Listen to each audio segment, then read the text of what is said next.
Good morning everyone and welcome back to another daily video log.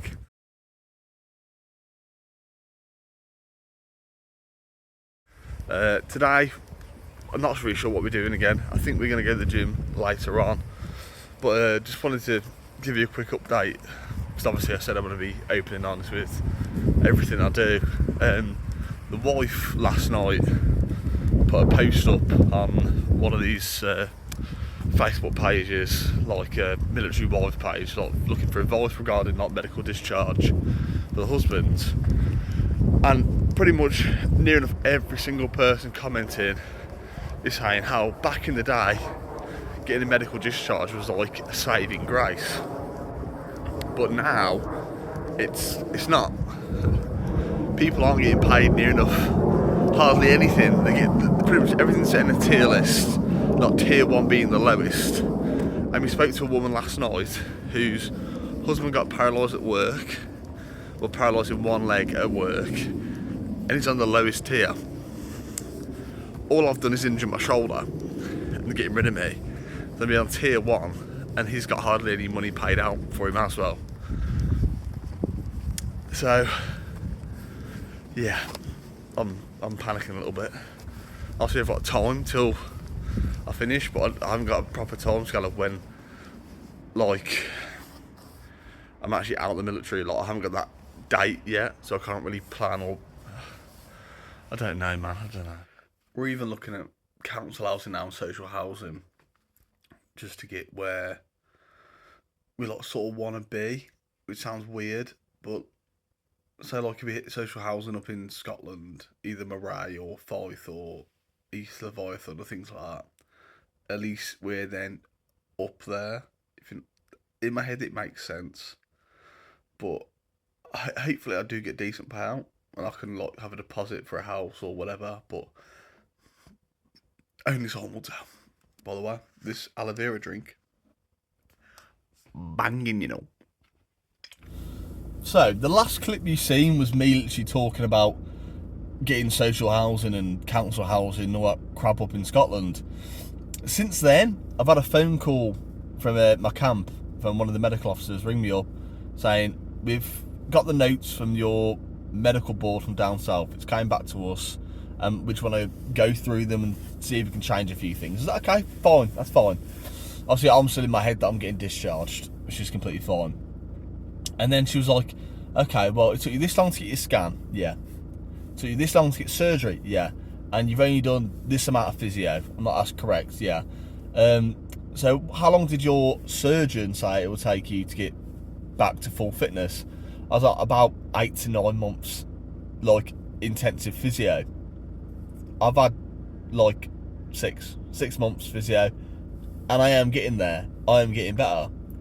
And she woman on the phone, the officer on the phone was there like, okay, and pretty much we've looked at it and they've almost given you a med discharge on the basis of paperwork and how long you've been off, and not on the actual medical reason you're off, because you're getting better. I'm like, that's correct, but they're getting rid of me anyway. And she was like, that's what it says.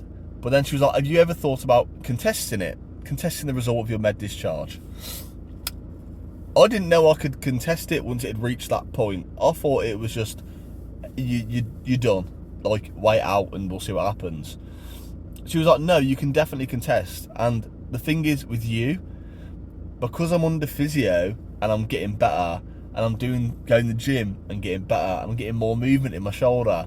Like, since I've been told to get med discharge, I'm allowed to drive again. I'm allowed to lift, like, not a lot of weight, but I'm allowed to lift weight again. I'm allowed to do so many different things that I couldn't do before the med board. But now I can. It shows that I am progressing. So the situation is, I've now got the officer sent me an email, so I write my case on why I think they were wrong to give the decision to med discharge me, and then hopefully stay in. The plan is still to go back up to Scotland, but that potentially would just mean I'll be back at RAF Lossiemouth, and because that's an RAF camp up there, unless I can get like a random odds in end job at RAF Lucas, because I don't think there's any actual RAF there anymore for my trade, which is a bit of a sad one, but it's one of them. We move on and move forward. But it's a weird situation for me now to be in, considering I've been that focused on being medical discharge. Like, I've been looking at houses, I've been looking at jobs, I've been looking at different courses. So for me now, I've got to do this contest lab, because I said to people, military, I understand them out. I was getting discharged. I understand that's fine, it's their decision. However, I've always said I want to finish the military on my own terms. I don't want to be pushed out. I don't want to be like cast aside by this injury which shouldn't even get me out of the military. So I'm gonna put in the contest. Like I said, I'm gonna be open and honest as possible with all you guys here, because I've spent the past couple of months saying, like, you know, I'm excited to leave the military, but in reality, when the truth sets in, the military is like a safety blanket for me and the family. You get monthly pay, cheap housing, I can move anywhere I want around the country near enough. I can get any quals I want, any courses I want. I think what it's taught me more now, if I do this contest and it comes through that I can go back to work, what it's taught me is I need to look at more civilian accreditations, just in case they ever go once again, be like, mate, get out. Do you know what I mean? At least I've got some actual civilian accreditations to fall back on, rather than being like, ha, I was in the military for almost 10 years. That's it. I need something to fall back on, so that's going to be my plan. But anyway, I hope you enjoyed this video. Once again, I said I'll keep you all updated, and this is me being brutally honest. I literally just found this out, like, literally 5 minutes ago on the drive to the schoolroom. Yeah, so like, comment, subscribe, and I will see you all tomorrow. Yeah, it'll be tomorrow, which will be Wednesday, for another video log and also a reaction video. See you in a bit.